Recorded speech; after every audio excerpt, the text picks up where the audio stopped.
బొలివియాలో ఘోర విమాన ప్రమాదం జరిగింది. లాపాజ్ సమీపంలోని ఎల్ ఆల్టో అంతర్జాతీయ విమానాశ్రయం దగ్గర బొలివియన్ వైమానిక దళానికి చెందిన హెర్క్యులస్ కార్గో విమానం టేకాఫ్ అయిన కొద్దిసేపటికే సాంకేతిక లోపంతో కుప్పకూలిపోయింది.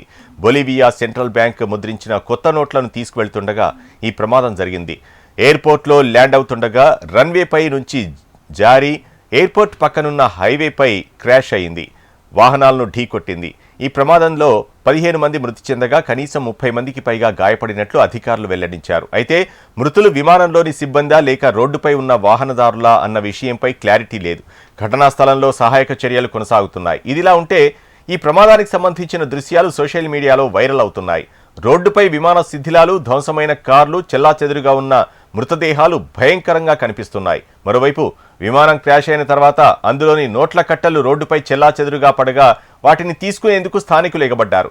ఈ ప్రమాదం తర్వాత అధికారులు ఎల్ ఆల్టో విమానాశ్రయాన్ని మూసివేశారు. ప్రమాదానికి గల కారణాలపై దర్యాప్తు చేపట్టారు.